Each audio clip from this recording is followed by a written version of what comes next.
आज हम ओटी में प्रयुक्त होने वाले कुछ इंस्ट्रूमेंट के बारे में बात करेंगे।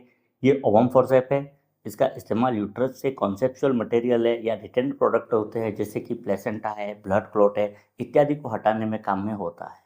दूसरा ये यूट्राइन होल्डिंग फोर्सेप होती है।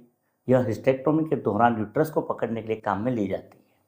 तीसरा ये कोचर होम्योस्टैटिक फोर्सेप होती है। इसका इस्तेमाल ब्लड वेसल्स जो है उसको दबाकर या कंप्रेस करके ब्लीडिंग को रोकने के लिए होता है।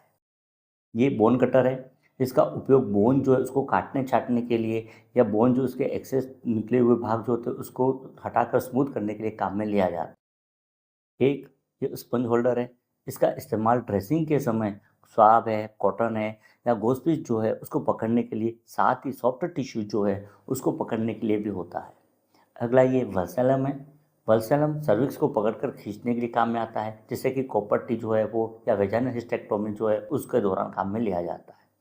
अगला ये सिस्टोलिथोटोमी फोर्सेप होती है। ये यूरिनरी ब्लैडर से स्टोन जो है उसको हटाने के लिए काम में ली जाती है। एक ये यूट्राइन साउंड है। यूट्राइन साउंड जो है वो यूट्रस की लंबाई तथा यूट्रस की जो पोजीशन है उसका पता लगाने के लिए काम में ली जाती है। इसके अलावा ये फर्स्ट डायलेटर के रूप में भी काम में ली जाती है। अगला ये लिस्टर साइनस फोर्सेप है।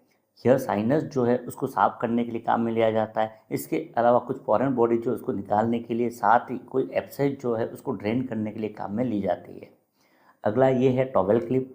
टॉवेल क्लिप ऑपरेशन के समय ट्रैपिंग शीट जो होती है उसको आपस में फिक्स करने के लिए काम में ली जाती है। अगला ये है टूथ डिसेक्टिंग फोर्सेप। यह टिश्यू जो है उसको या स्किन के कट एज जो है उसको पकड़ने के लिए काम में आती है। इसके अलावा फर्म टिश्यू जो है उसको भी पकड़ने के लिए काम में ली जाती है।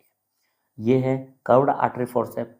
यह छोटी ब्लड वेसल जो होती है उसको क्लेम करने के लिए, साथ ही डीपर टिश्यू जो है उसको पकड़ने के लिए भी ये काम में ली जाती है। अगला है हार्टमन ईयर फोर्सेप। इसको एलिगेटर फोर्सेप भी कहते हैं। यह ईयर कैनाल के अंदर कोई फॉरेन बॉडी मतलब बाहरी वस्तु निकल गई चली गई है तो उसको बाहर निकालने के लिए काम में ली जाती है। अगला है ये है माउथ गैग होता है। माउथ गैग जो होता है वो माउथ को ओपन रखने के लिए काम में लिया जाता है। जैसा कि कोई अनकॉन्शियस पेशेंट होता है, अनकोऑपरेटिव पेशेंट होता है, उनके लिए जिसमें ओरल सर्जरी जो है वो करवाई जाती है तो उस दौरान इसका इस्तेमाल किया जाता है। अगला ये है डोएन इंटेस्टाइनल फोर्सेप होती है। डोएन इंटेस्टाइनल फोर्सेप जो होती है वो एब्डोमिनल सर्जरी के दौरान लार्ज और स्मॉल इंटेस्टाइन जो है उसको पकड़ने के लिए काम में ली जाती है। अगला है ये है bone holding forceps. Bone holding forceps जो है वो बोन को पकड़ने के लिए और उसको स्टेबलाइज मतलब स्थिर रखने के लिए काम में ली जाती है। ये सर्जिकल इंस्ट्रूमेंट थे